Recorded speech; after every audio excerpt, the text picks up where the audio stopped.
I think we are all familiar about the new breed of banks, the neobanks.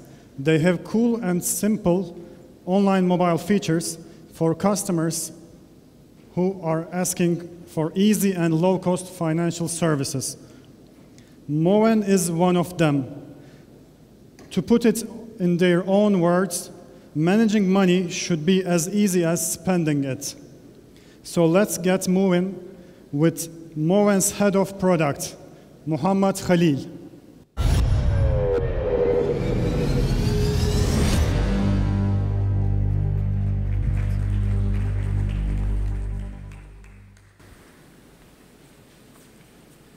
Good afternoon.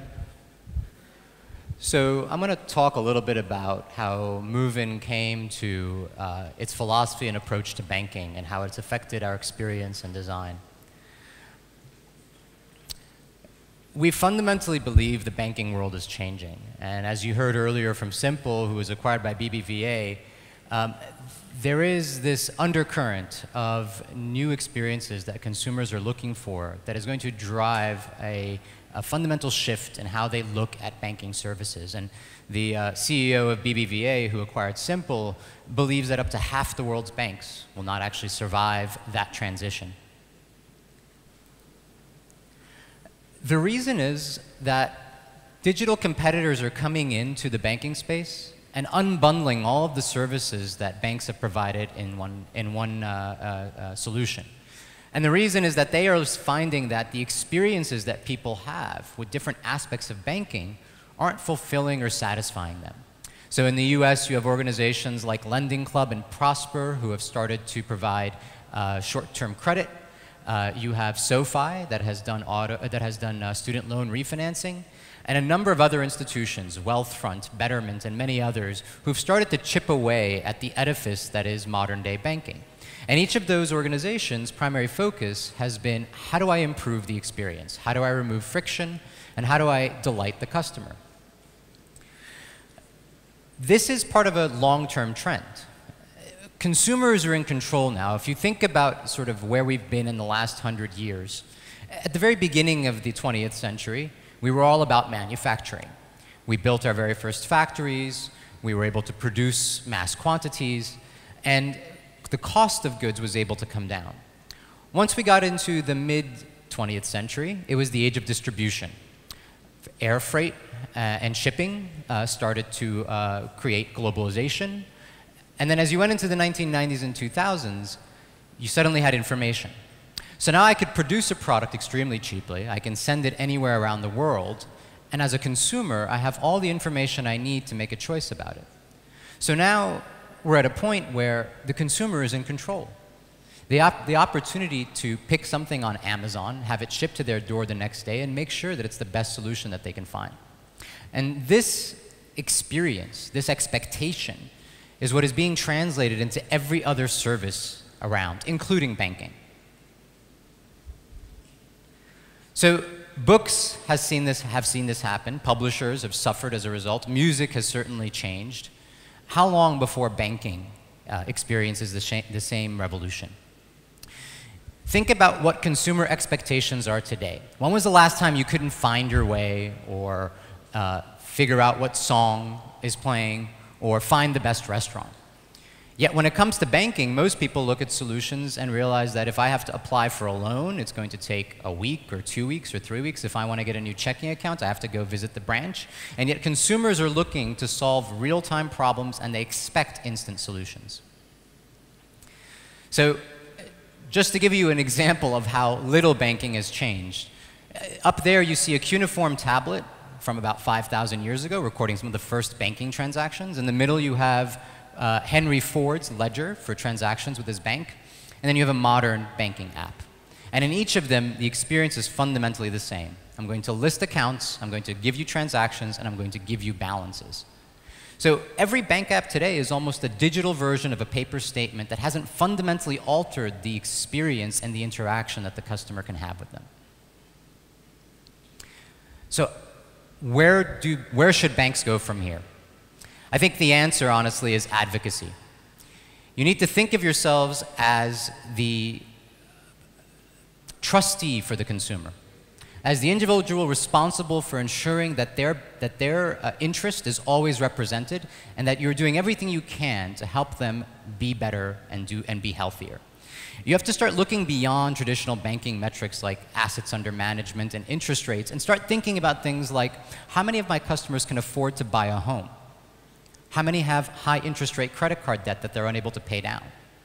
How many are able to get an auto application done as quickly as they need it?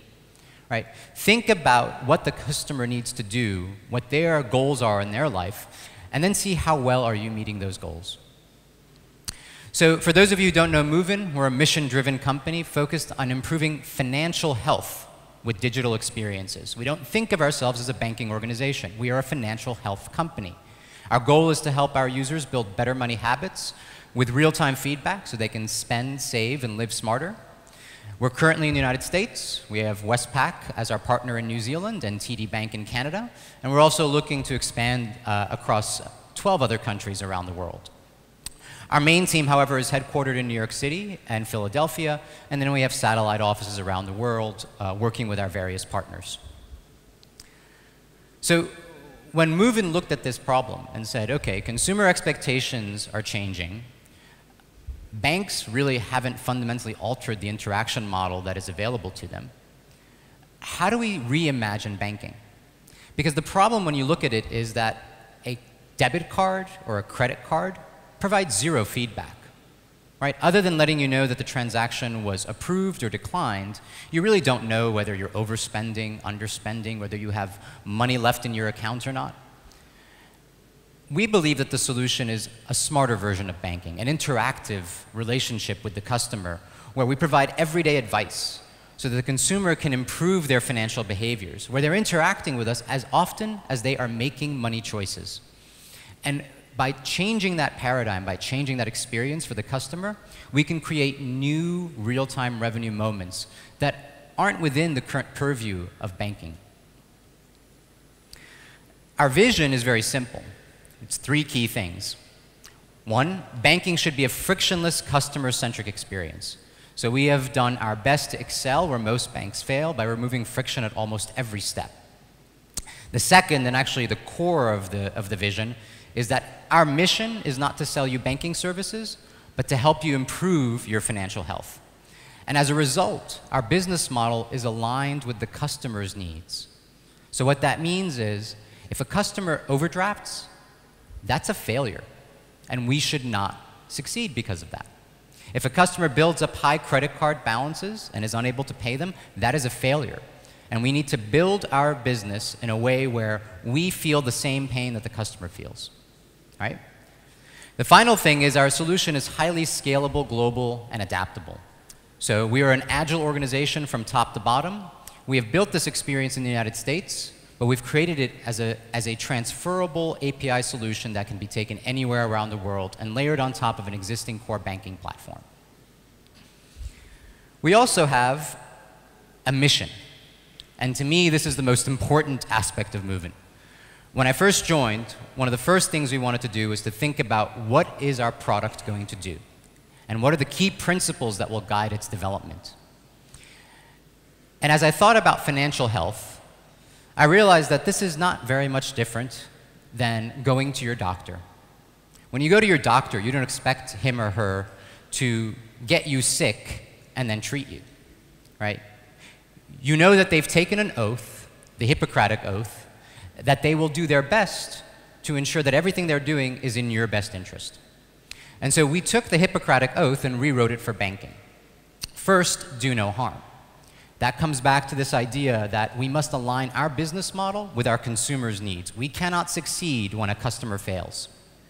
Second, prevention before cure. This is all about data.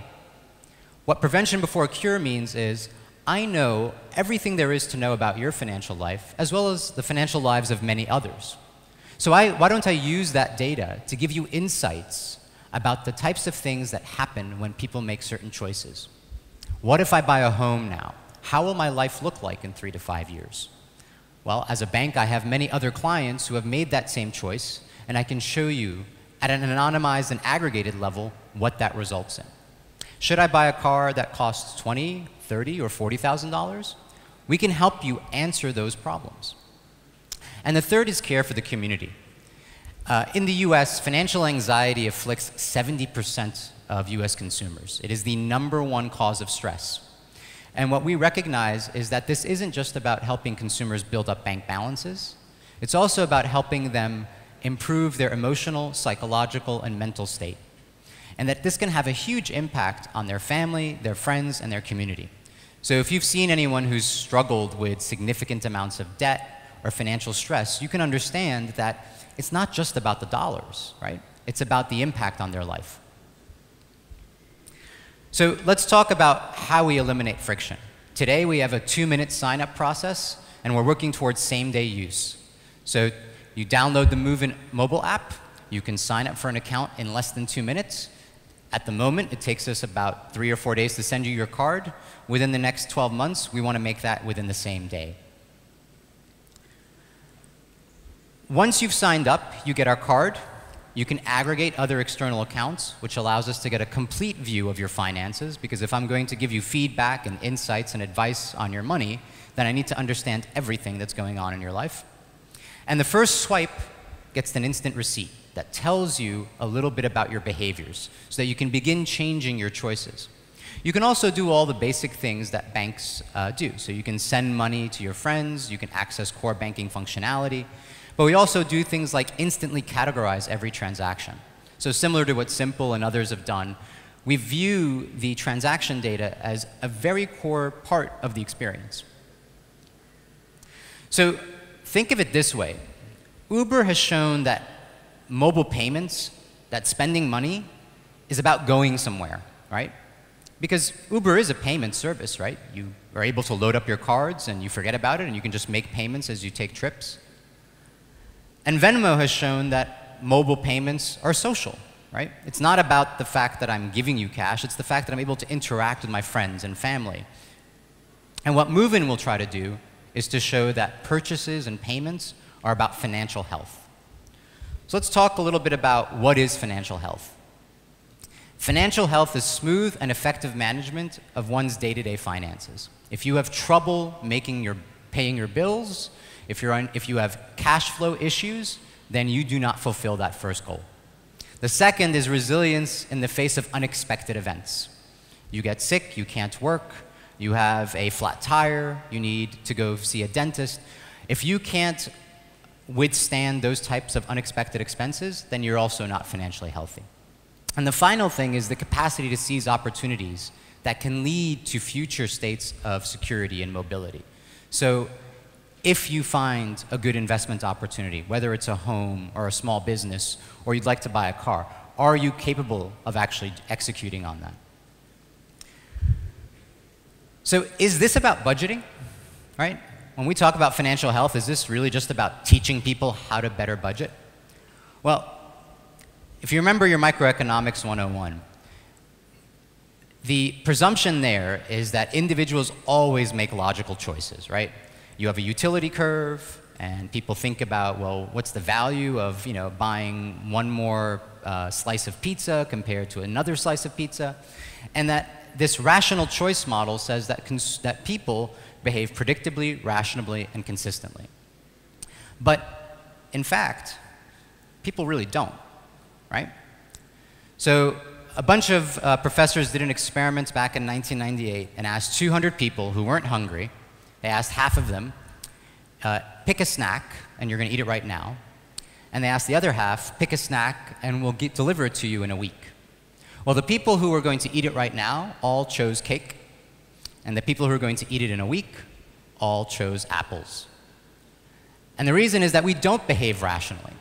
We don't actually make good choices in the moment. When it comes to future planning, we're very logical because we start to think about what's going to happen tomorrow and the next day, and logic comes into play. But when it comes to making a choice in the moment, most consumers follow their emotions.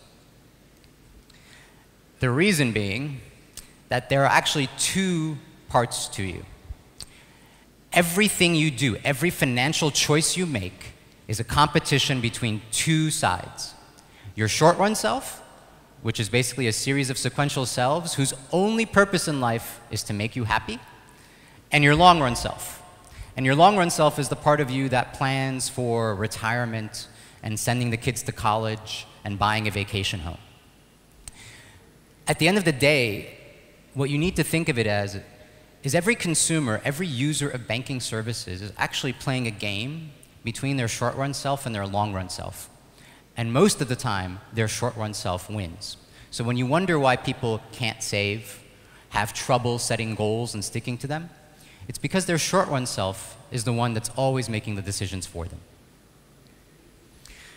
And it's fundamentally just how we're built, right? So this is a very simplistic model of the brain, but we're primarily driven by our limbic system. And our limbic system is dopaminergic, which means we like rewards. If you walk into a mall and you see a big sale sign, it lights up a whole bunch of receptors in your brain that are the same receptors that when you have a piece of cake or a piece of candy.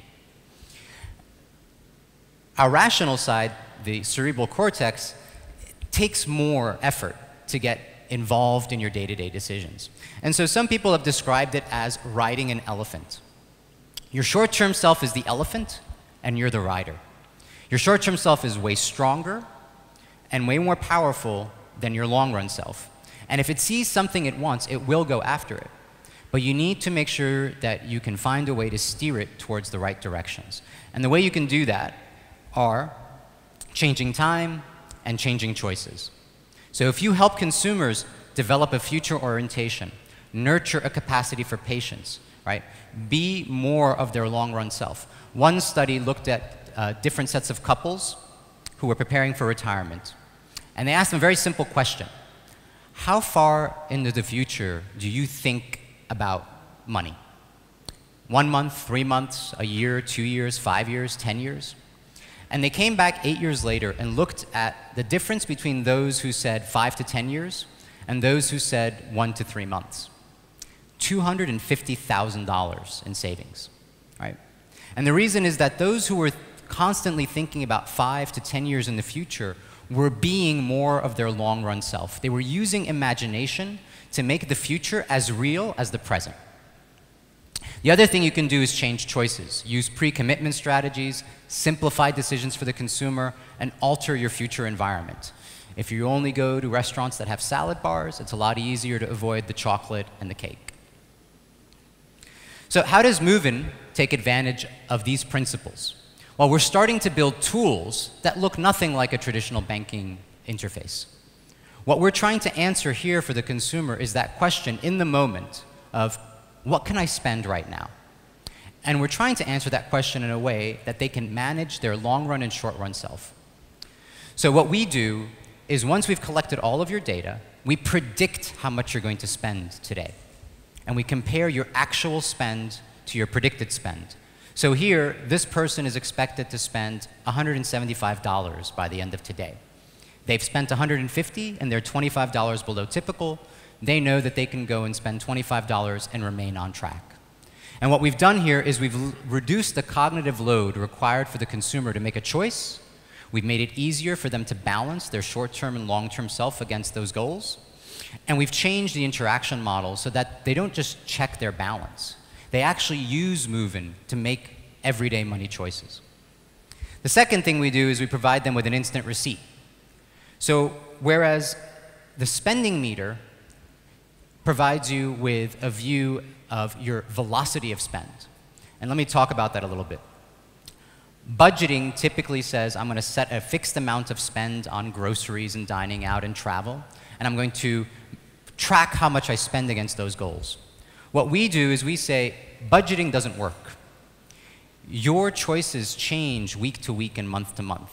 What you spend during the holidays versus during the summer is very different. And so what we try to track for you with our spending meter is your velocity of spend. How fast are you spending your money, and how does it compare to how fast you typically spend your money? Do you usually spend most of it at the beginning of the month and then very little at the end? Or do you spend more at the end of the month and little at the beginning? The spending meter provides them with that view of velocity of spend. The instant receipt gives them a view of the allocation of spend. So I don't have to tell you, hey, you're over budget on groceries, but I should tell you, hey, here's how much you've spent on groceries so far this month, and if you're comfortable with it, then fine. And if you're not comfortable with it, then you've just gotten the information you need to change your decisions for tomorrow. So the core MoveIn experience is that everything is contextual and everything is low friction. What we actually think about is what are consumers doing every moment of the day? What are the choices that they are making, and then how can we create an experience around that to help solve their questions and improve their behaviors? And we're moving from static web pages to mobile web to mobile app, and in the future, we believe that most of our interactions will actually be in notifications. We don't care if the user opens the app or doesn't open the app. What we do care about is if they interact with us and are able to change their decisions. So what does this mean? And I know I'm a little over, but I will finish quickly. What this means is that when we go out and present MoveIn as a replacement bank experience, a digital bank, in the US, the typical bank will spend $250 to $350 to acquire a customer. When we talked about ourselves as a digital bank, that cost came down to between $70 to $120. When we talked about ourselves as a financial health company, our cost of acquisition was less than $10. And as of last week, we've been hitting costs as low as $5 per customer. And it's because consumers are hungry for financial wellness. They don't want to change their bank, but they do want to change their behaviors. So I will skip this. Ultimately, MoveIn intends to be global, and our plan is 100 million customers in 3 years. And at the moment, we're currently on track for at least 30 million. If you have any questions, please find me after, and I'm happy to answer. Thank you.